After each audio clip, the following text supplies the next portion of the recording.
Salam Bapak Ibu, haleluya, puji Tuhan, kita masih dapat kesempatan hari ini memperingati kembali kebangkitan Yesus Kristus.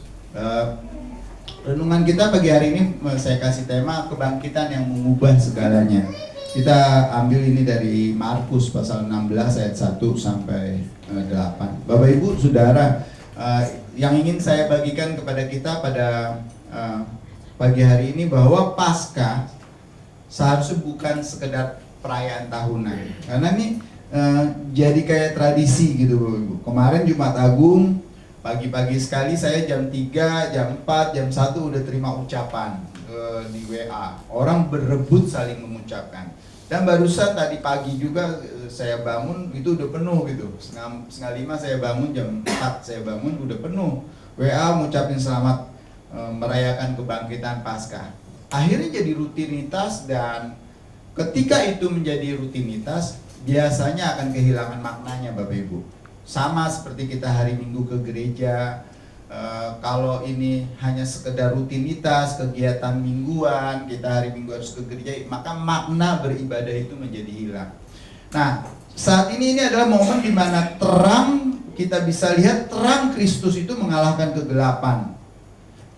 Kehidupan yang diberikan oleh Tuhan Yesus dapat menelan maut, mengalahkan maut, sehingga ada harapan di dalam kehidupan kita. Harapan yang bersinar. Jadi kita menjadi orang-orang yang hidup di dalam harapan yang pasti. Bapak Ibu Saudara yang dikasihi Tuhan, di dalam Markus 16 kita bisa baca nanti, kita melihat bagaimana para wanita yang datang itu justru pulang, tadi datang dengan air mata, dengan kekhawatiran, dengan ketakutan. Tapi setelah dari kubur itu dia kembali dengan sukacita. Artinya gini Bapak Ibu, bahwa kebangkitan Yesus Kristus bukan hanya peristiwa sejarah, melainkan titik balik dalam kehidupan kita. Sama seperti para wanita yang datang mau mengurapi Yesus di kuburannya. Saya ingin mengajak kita membuka Markus pasal 16 ayat 1 sampai 8. Kita akan baca sama-sama. Kalau Bapak Ibu bisa melihat di monitor, kita bisa lihat di monitor. Kalau enggak, buka Alkitabnya, silahkan buka Alkitabnya. Kita akan baca bergantian. Markus pasal 16 ayat 1 sampai 8. Kalau sudah dapat, mari bangkit berdiri. Saya mulai ayat 1, Bapak Ibu ayat 2, lalu selanjutnya demikian kita bergantian. Ayat 1, setelah lewat hari Sabat, Maria Magdalena dan Maria ibu Yakobus serta Salome membeli rempah-rempah untuk pergi ke kubur dan meminyaki Yesus.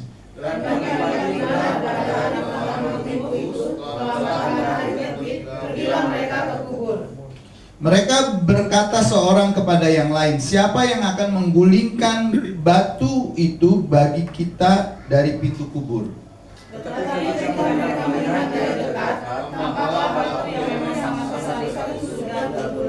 Lalu mereka masuk ke dalam kubur dan mereka melihat seorang muda yang memakai jubah putih duduk di sebelah kanan. Mereka pun sangat terkejut. Tetapi orang muda itu berkata kepada mereka, "Jangan takut, kamu mencari Yesus orang Nazaret yang disalibkan itu. Dia telah bangkit, dia tidak ada di sini. Dia bilang tempat mereka membangkitkan dia. Tetapi sekarang pergilah, katakanlah kepada murid-muridnya dan kepada Petrus, ia mendahului kamu ke Galilea. Di sana kamu akan melihat dia seperti yang sudah dikatakannya kepada kamu."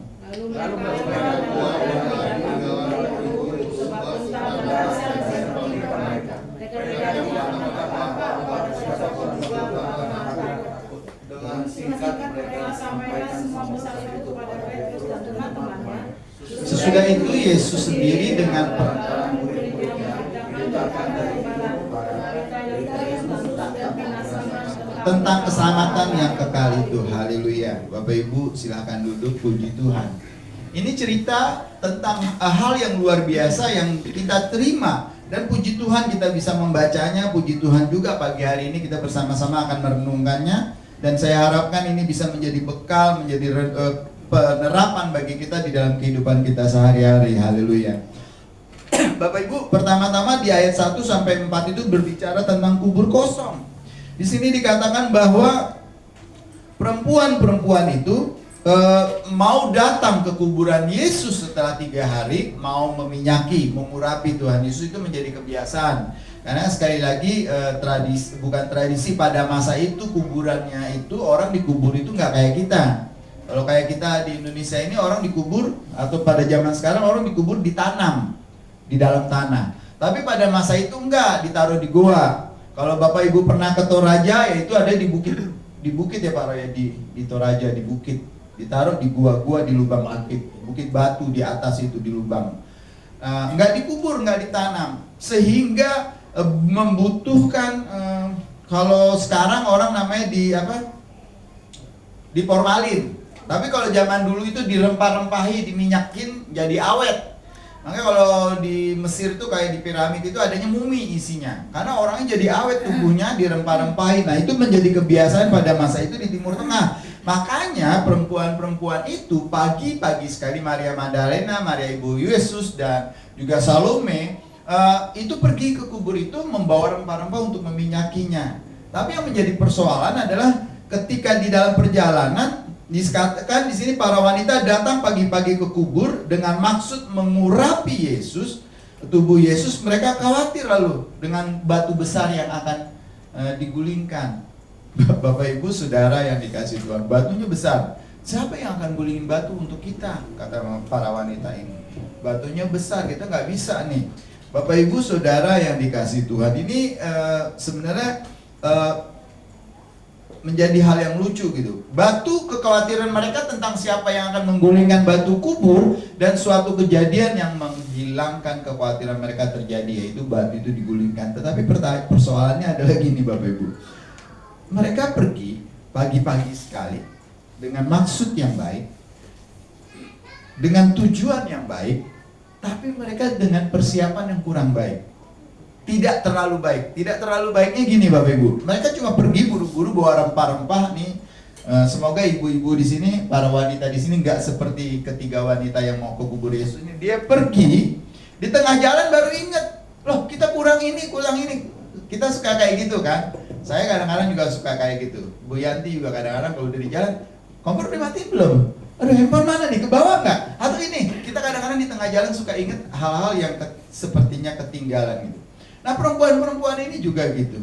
Padahal Bapak Ibu, mengurapi mayat, meminyaki mayat, merempah-rempahi mayat, itu sebenarnya pekerjaan yang harusnya dipersiapkan dengan baik, dan orang-orang harus banyak yang datang dan lain sebagainya. Tapi ini mungkin karena peristiwa yang sangat menakutkan, tadi kita baca perempuan itu aja udah dengar Maria Yesus bangkit dan suruh malaikat berjaya, mereka dengan gentar yang dahsyat, ketakutan yang dahsyat, mereka lari pergi. Nah, seharusnya mereka dengan persiapan baik bisa bangunin laki-laki yang ada di situ, Petrus, Yakobus, Yohanes, dan murid-murid yang lain, laki-laki yang lain diajak, ayo kita ke kubur Yesus, mau meminyaki dan mengurapi dia, seperti yang dibiasakan pada masa itu. Tapi enggak, mereka pergi aja, yang para laki-laki dibiarin, mungkin masih ketiduran kali. Karena laki-laki ini biasanya tidurnya lambat, perempuan bangunnya pagi-pagi gitu. Karena harus nyiapin hari-harian kan. Ya Betty ya, nyirapin Miguel sekolah, baju, masak, dan lain sebagainya. Bapaknya biasa masih tidur, masih ngorok, kita masih ileran gitu kan. Ya seraya, terbangun keburu-buru, ya udah gitu, lupa semua. Nah, mungkin itu, sehingga para wanita ini nggak ngebangunin laki-lakinya, dibiarin aja. Seandainya perempuan-perempuan itu tiba sebelum para serdadu, kan mereka kaget kan, tiba-tiba, oh, dan puji Tuhan, ini kuburan itu batunya udah terguling. Dan serdadu-serdadu kan ketakutan. Alkitab mencatat mereka ketakutan, lalu mereka berlari-lari.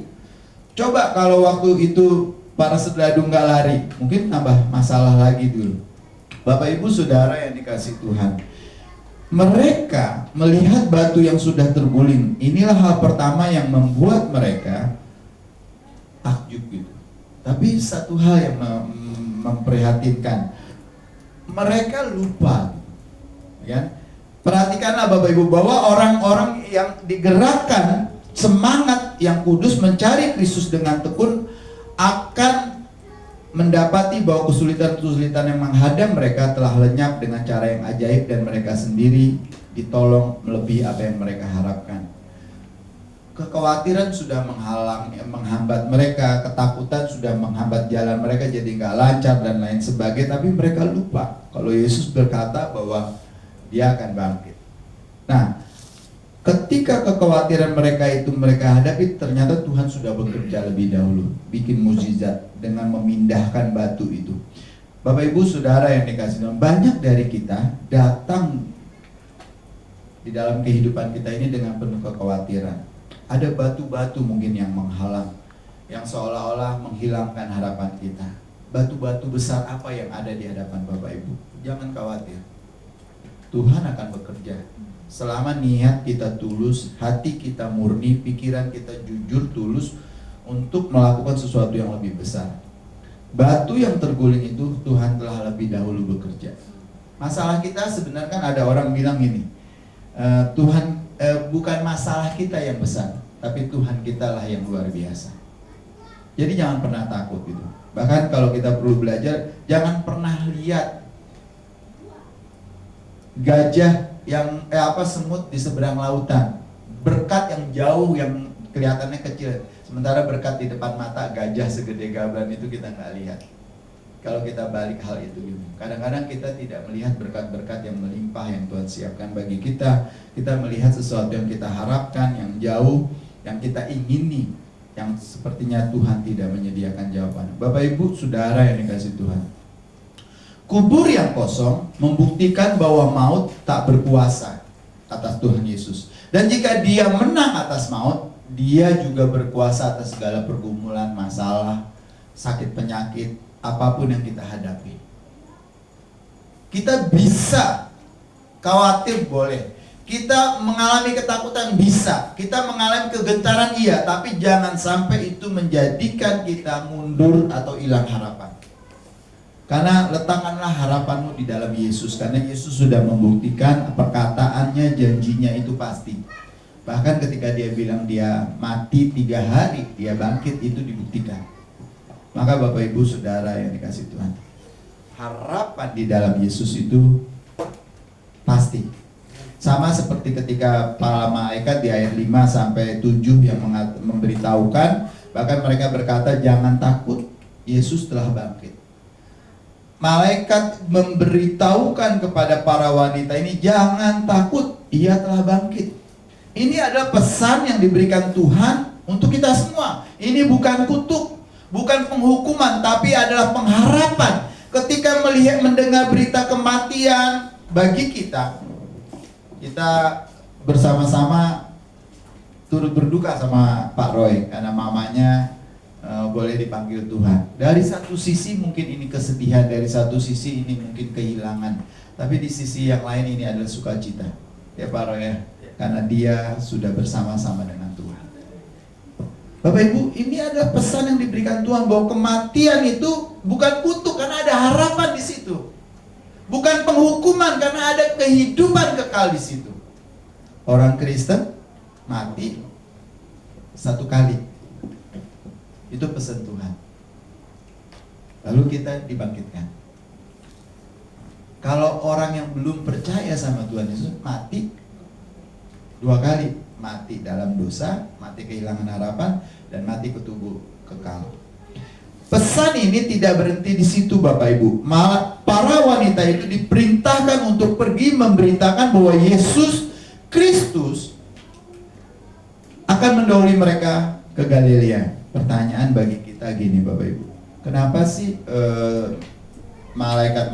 malaikat itu memerintahkan perempuan-perempuan itu pergi kasih tahulah kepada murid-murid bahwa Yesus sudah bangkit dan Dia akan pergi menemui kalian di Galilea seperti yang dipesankannya. Bapak Ibu bisa lihat di Matius pasal Matius pasal 26 ayat 31-32 ini. Tuhan Yesus pernah berkata gini, malam ini kamu akan terguncang imanmu karena aku, sebab ada tertulis, aku akan membunuh gembala dan kawanan domba itu akan tercerai-berai. Tetapi sesudah aku bangkit, aku akan mendahului kamu ke Galilea. Bapak Ibu, pertanyaannya kenapa ke Galilea? Tahu nggak Bapak Ibu, Yerusalem ke Galilea itu jaraknya berapa? Kalau di kita sekarang jarak itu kurang lebih Jakarta Jogja, sekitar 148-150 km. Kalau naik mobil sekarang 6 jam 8 jam. Ya bisa lah ya, 6 jam 8 jam. Kalau jalan kaki kira-kira berapa? Itu 3 hari, 2 hari 3 malam, kurang lebih 48 jam sampai 50 jam jalan kaki. Dan bayangin, masa itu ada mobil nggak? Ada kereta cepat nggak? Ada pesawat nggak? Belum ada. Ada pun onta. Tapi nggak mungkin murid-murid naik onta. Mereka orang nelayan, orang miskin, selama ikut Tuhan Yesus juga nggak punya apa-apa gitu. Mereka pasti jalan kaki, dan itu ditempuh lebih kurang 40 sampai 50 jam atau 2 hari, 3 hari 2 malam atau lebih dari itu. Nah Bapak Ibu bayangin di peta ini jaraknya jauh. Ini Yerusalem, ini Galilea di atas. Itu kurang lebih 100 sampai 148 sampai 150 kilo jarak.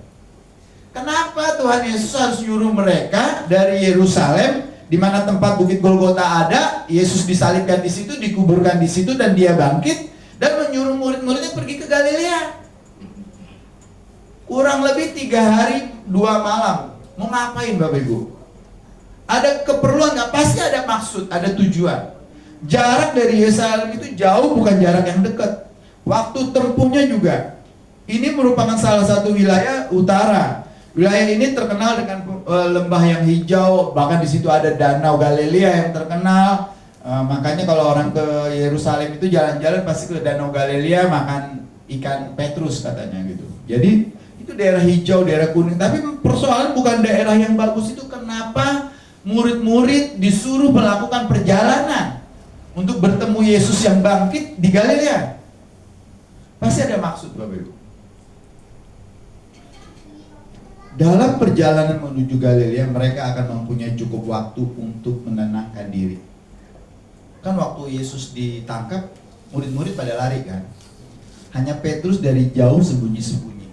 Hanya perempuan-perempuan dari jauh kejauhan melihat sampai Yesus disalib. Yohanes dekat-dekat tapi tidak terlalu dekat. Tapi murid yang lain udah berlarian, berpencaran kemana-mana. Bahkan Alkitab mencatat ketika Yesus mati disalib, mereka lari bersembunyi di dalam satu ruangan, di ruangan atas dengan pintu yang terkunci.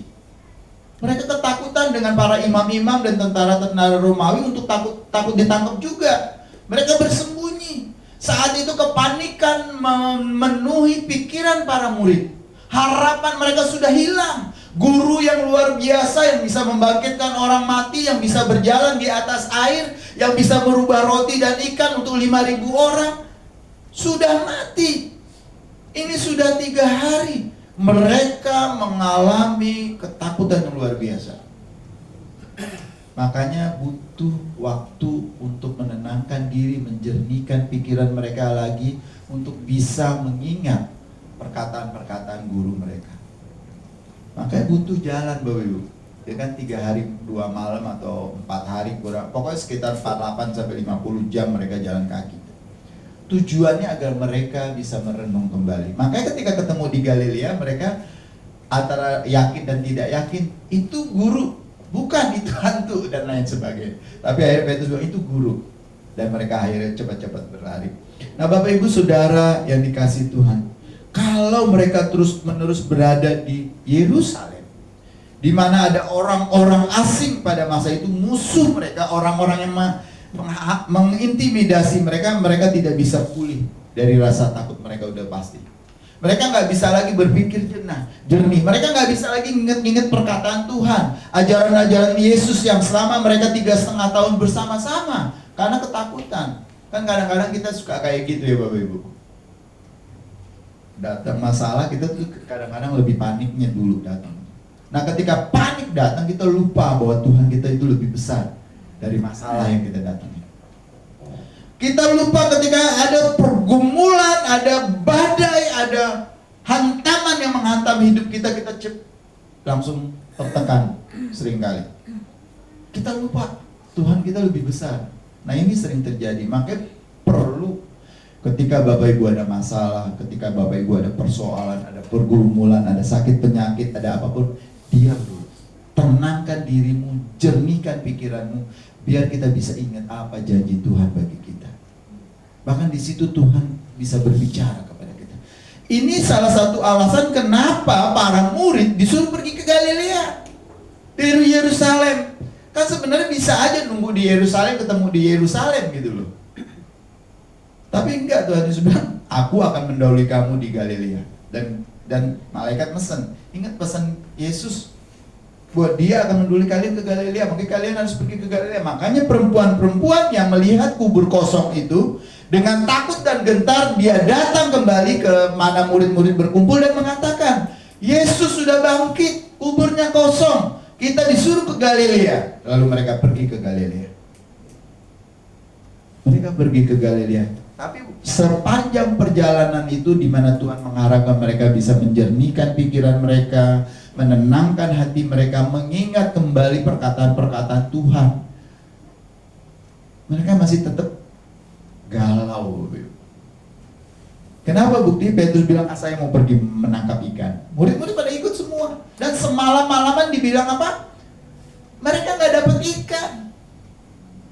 Ketika Tuhan bilang, tebarkan jalamu di sebelah kanan, barulah mereka menurut dan mereka dapat ikan. Baru mereka tahu di situ, oh itu guru, itu Tuhan. Dan mereka berlari bersama-sama.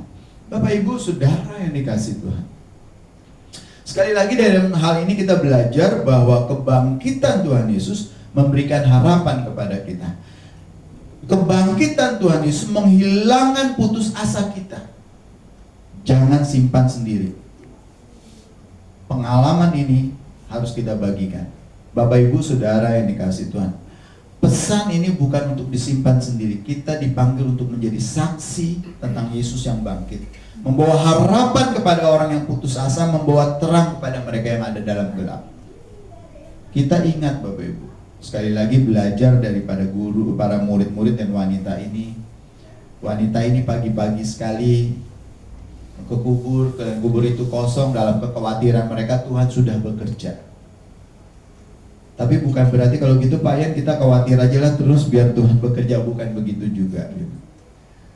Bukan juga dengan kekhawatiran, tapi justru dengan ketakutan, kekhawatiran kita nggak bisa melihat, nggak bisa mengingat lagi bahwa Tuhan berkas luar biasa bagi kita. Bapak Ibu Saudara yang dikasihi Tuhan, yang kedua dikatakan takut.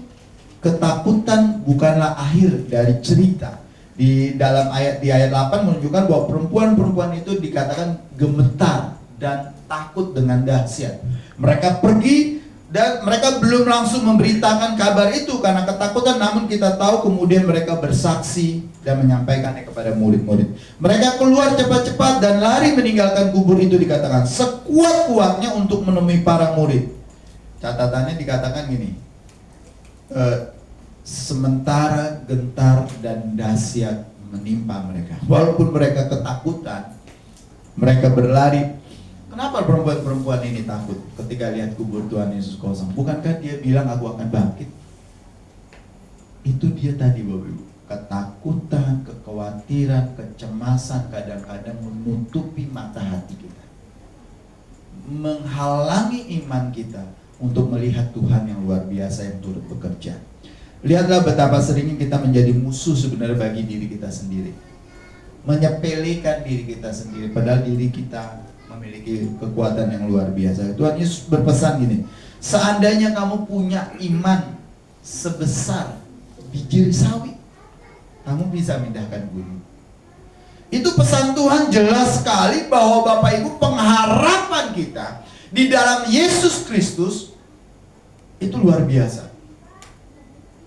Sekedar cuma berkata, Tuhan saya orang lemah, Tuhan saya orang tidak mampu, saya tidak kuat menjalani kehidupan ini, tapi Tuhan tolong saya, beri kemampuan dan beri kekuatan. Tuhan akan tolong Bapak Ibu, Tuhan akan tolong. Perempuan-perempuan itu datang memberitahukan kepada mereka, dan dengan takut dan gentar yang dahsyat mereka memberitahukan kubur kosong. Padahal ini Kristus sudah mengatakan sering kepada mereka bahwa pada hari ketiga Ia akan bangkit. Tapi tetap aja mereka takut, mereka khawatir, mereka gentar. Bapak Ibu Saudara yang dikasihi, seandainya mereka memperhatikan dan percaya kepada perkataan-perkataan Tuhan, ya kan? Ketakutan sering ini ketakutan seringkali membuat kita menjadi tidak tenang. Seandainya kita bisa melihat perkataan-perkataan Tuhan, mengingat apa yang Tuhan janjikan, kita bisa Bapak Ibu menenangkan diri kita dan menaruh harapan kita dengan pasti. Oleh karena itu, ketika mereka diberitahukan harus ke Galilea lebih dahulu, mereka tidak menahan diri mereka langsung jalan. Sekali lagi, tujuan mereka ke sana, ke Galilea itu adalah untuk menenangkan, menjernihkan pikiran mereka kembali agar mereka bisa melihat. Karena apa Bapak Ibu? Pada akhirnya Tuhan ingin memakai mereka, termasuk memakai kita, meskipun kita dalam kondisi lemah dan ketakutan. Sama seperti para wanita ini. Tuhan memakai mereka dalam ketakutan dan kegentaran yang dahsyat. Mereka diperintahkan Tuhan untuk memberitahukan bahwa Yesus sudah bangkit, dan mereka diberitahukan kita harus ke Galilea dan melakukan perjalanan, dan di dalam perjalanan itu tujuannya Tuhan menginginkan mereka bisa menenangkan diri mereka, mengingat kembali perkataan-perkataan mereka. Bapak Ibu Saudara yang dikasihi Tuhan, bagaimana dengan kita?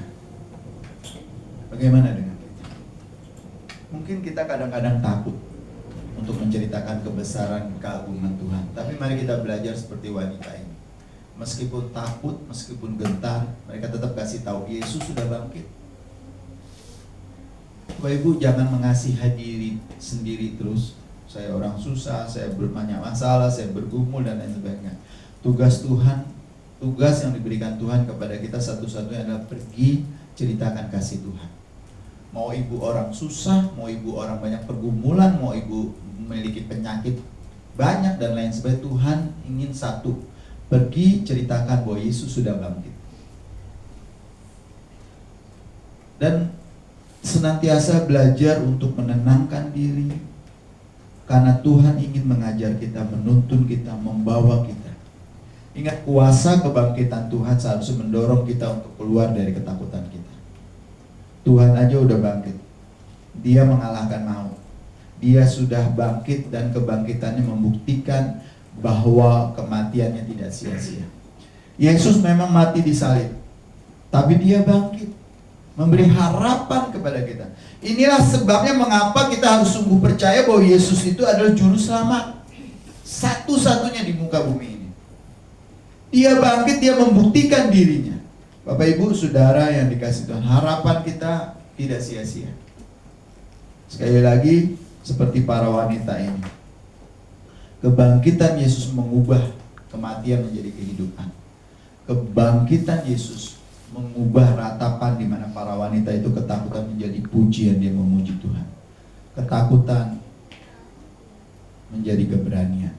Kebangkitan Yesus memberi harapan kepada kita untuk berani pergi bersaksi. Bapak Ibu Saudara yang dikasihi Tuhan, sekali lagi pesan malaikat itu jelas bahwa Ia tidak ada di sini, Ia telah bangkit. Kita percaya sama Yesus gak sia-sia, tapi jangan biarkan ketidak-sia-siaan kepercayaan kita kepada Yesus itu menjadi sia-sia. Dengan Bapak Ibu merendahkan diri sendiri, bukan artinya rendah hati, tapi benar-benar menganggap diri ini tidak berharga. Jangan biarkan diri Bapak Ibu ini ditekan, diintimidasi oleh masalah, oleh sakit penyakit, oleh pergumulan, oleh kemiskinan, oleh kekurangan, oleh ketidakberdayaan. Karena Yesus kita sudah bangkit, dan harapan selalu ada di dalam Yesus. Mari kita bangkit, karena seharusnya kebangkitan Tuhan Yesus memberi harapan kepada kita. Hari ini mari kita renungan, apakah kita hidup dalam kuasa kebangkitan itu? Jangan biarkan kekhawatiran dan ketakutan membungkam kita, Bapak. Jangan biarkan kekhawatiran dan ketakutan menindas kita, membuat kita menjadi seorang yang tidak berdaya. Yesus yang bangkit dan hidup, Dia juga hidup di dalam kita. Ada harapan. Maka jadi orang percaya, dengan mengingat kebangkitan Kristus ini, mari kita bangkitkan diri kita.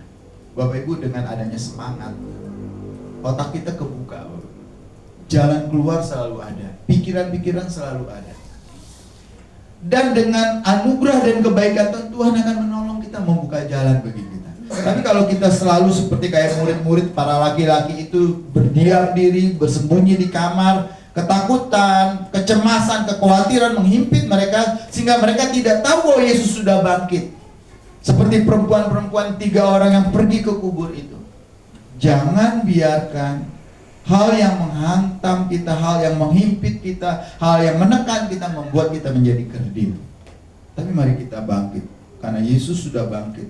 Kematian Yesus memberi harapan, kebangkitan Yesus memberikan harapan kita. Kebangkitan Kristus menjadi jaminan bagi kita. Ketika kita mau bangun, Bapak Ibu yang maaf, yang hidupnya dalam kemiskinan, jangan biarkan dirimu miskin secara mental dan pikiran. Mungkin kita nggak punya duit, oke. Tapi bukan berarti kita orang yang tidak punya apa-apa. Kita punya iman, kita masih punya pikiran, kita masih punya Tuhan yang ada di dalam kita, Tuhan yang hidup. Jadi jangan biarkan dan jangan jadikan dirimu menjadi tidak berharga karena engkau sendiri.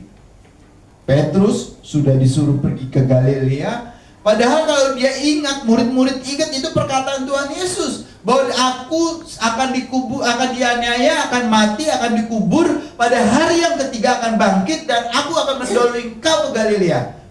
Tuhan Yesus sudah pernah ngomong sama mereka kayak gitu. Ketika perempuan-perempuan bilang, tapi ayo kita, Tuhan Kristus sudah bangkit, kuburnya kosong, mari kita ke Galilea. Mereka dengan lemah, mungkin jalannya malas-malasan dan lain sebagainya. Sampai di Galilea pun Petrus malah bilang, saya mau nangkep ikan. Apa Ibu? Dia mengecilkan dirinya sendiri, memiskinkan dirinya sendiri. Padahal dia kemarin hari Minggu kita lihat bahwa kematian Yesus membuat kita menjadi mulia. Kita menerima kemuliaan Tuhan. Kita adalah makhluk-makhluk mulia. Bapak Ibu adalah orang-orang yang mulia di hadapan Tuhan. Karena Yesus yang mati, kematiannya itu, kehinaan yang dia terima itu menjadikan kita mulia di hadapan Tuhan. Jangan merendahkan dirimu. Maksud dalam arti bukan merendahkan di sini apa? Memiskinkan dirimu sendiri. Saya orang enggak. Kalau Bapak Ibu terus-menerus menganggap orang miskin, terus-menerus menganggap orang bodoh, terus-menerus menganggap diri nggak mampu, nggak punya apa-apa, nggak bisa apa-apa, seperti itulah pikiran, perkataan adalah doa kita. Tapi coba pagi-pagi katakan, saya orang yang diberkati Tuhan, saya adalah orang yang diperhatikan oleh Tuhan, saya pasti hari ini bisa menjadi berkat. Bukan saya hari ini pasti terima berkat. Jangan mengharap berkat dari orang lain. Tapi katakan kepada kita pagi-pagi bangun, saya orang yang diberkati Tuhan.